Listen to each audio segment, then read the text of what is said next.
नमस्कार। चैनल आमिलास्ट्रो में आपका बहुत बहुत स्वागत है। आज हम एक दिव्य औषधि से आपका परिचय कराएंगे, जिसको बोलचाल की भाषा में बोलते हैं मालकांगनी।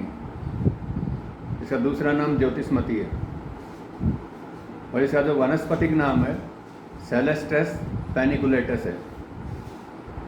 चिकित्सा के क्षेत्र में इसके पंचांग का उपयोग बहुतायत से होता है। पंचांग का मतलब पत्ते, छाल, जड़, फल और फूल, इनका सभी का उपयोग होता है। आयुर्वेद में इसको कायाकल्प करने वाली औषधि बताया गया है। कायाकल्प का मतलब आदमी को फिर से युवा कर दे।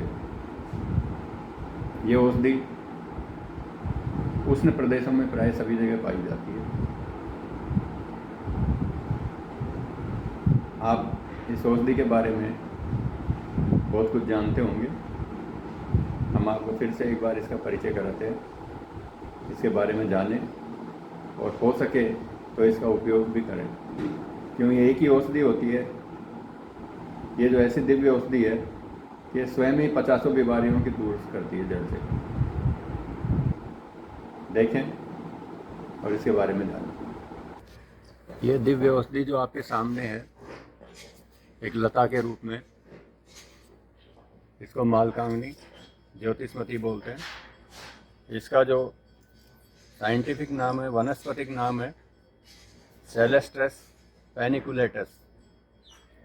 सेलेस्ट्रस पैनिकुलेटस इसका नाम है। ये लता के रूप में रहती है और भारत में प्राय उष्ण प्रदेशों में सर्वत्र पाई जाती है। चिकित्सा के क्षेत्र में इसके पंचांग का पत्ते, छाल, जड़, फल, फूल सभी का उपयोग होता है। यह कायाकल्प करने वाली दिव्य औषधि है। शोध के अनुसार यह औषधि मस्तिष्क संबंधी विकृतियों, मस्तिष्क में किसी भी प्रकार की विकृति हो उसके लिए बहुत कारगर है। इसका जो तना होता है ये भूरे रंग का होता है, खुरदरा होता है और इसके जो पत्ते होते हैं ये इस प्रकार के होते हैं। फूल जो आते हैं ये आरंभ में हरे रंग के रूप में आते हैं, दाने दाने होते हैं और उनमें 3-4 बीज निकलते हैं। पकने पर वो भूरे रंग के हो जाते हैं। मस्तिष्क के संबंधी विकृतियों के संबंध में खास तौर से कमजोर याददाश्त अच्छा काम करती है। इसका नाम ज्योतिष्मती इसीलिए रखा गया है। मानसिक अवसाद, माइग्रेन आदि बीमारियों में, मिर्गी आदि की बीमारियों में इसका काढ़ा बहुत अच्छा काम करता है। कुछ हद तक जो नशे की लत होती है उसको छुड़वाने का काम ये औषधि करती है। इसका काढ़ा दिया जाए या इसके तेल का प्रयोग किया जाए तो नशे की लत को छुड़वाने का ये औषधि काम करती है। मस्तिष्क के लिए तो ये औषधि दिव्य है ही। इसके अतिरिक्त गठिया, संक्रमण, सूजन के लिए भी लाभप्रद है। सर्वाधिक उपयोगी इसका तेल होता है जो इसको बीजों से प्राप्त होता है। भूरे रंग के इसके बीज होते हैं, उनसे तेल निकलता है। वो तेल इसका बहुत काम का होता है। यह औषधि कायाकल्प करने वाली है। जब कायाकल्प होता है तो प्राय सभी बीमारियों को समाप्त करती है और शरीर को एक दिव्य आभा प्रदान करती है। यह औषधि नपुंसकता को दूर करती है। नपुंसकता में इसका प्रयोग सफलतापूर्वक देखने में आया है।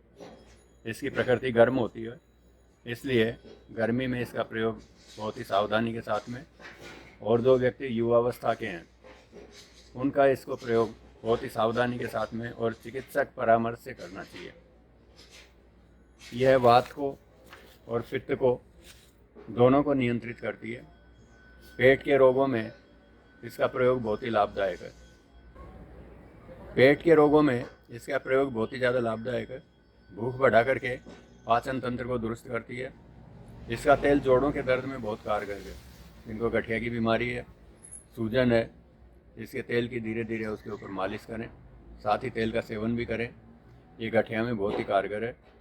इसका तेल का सेवन नियंत्रित मात्रा में किया जाए तो अनेकों बीमारियों का सफल इलाज है। चिकित्सक परामर्श से इसके तेल का प्रयोग किया जाए तो बहुत ही सफल इलाज है। त्वचा संबंधी बवासीर, भगंदर, पाचन तंत्र, सूजन, गठिया, माइग्रेन, मस्तिष्क रोग, मिर्गी, नपुंसकता की एक कारगर औषधि है। एक ही औषधि 50 बीमारियों को दूर करती है।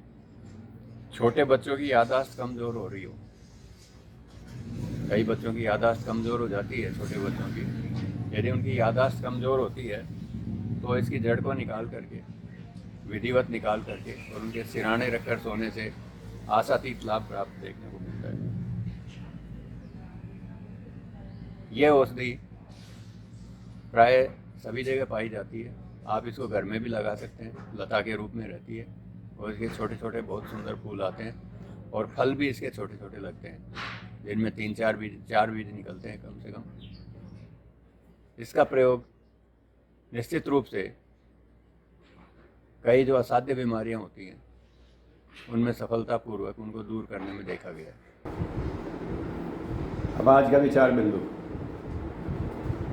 दिव्य औषधियाँ न केवल शरीर की बीमारियों को दूर करती हैं, यदि आप अपने घर में भी इनको लगाते हैं तो वातावरण में दिव्यता प्रदान करती हैं। घर में पेड़ पौधे लगाते हैं, कई प्रकार के पेड़ पौधे लगाते हैं जो सजावटी भी होते हैं, फलों वाले भी होते हैं, फूलों वाले भी होते हैं। इसी तरह से कुछ दिव्य औषधियाँ होती हैं, यदि इनको घर पे लगाया जाए तो न केवल शरीर को लेकिन वातावरण को भी वो दिव्य करती हैं और घर का जो दोष होता है, नकारात्मक जो ऊर्जा होती है, उसको समाप्त करती है। अब आज के लिए इतना ही। अगले सप्ताह एक नए विषय के साथ में आपके सामने आएंगे। तब तक के लिए नमस्कार। जय माँ पीताम्बरा।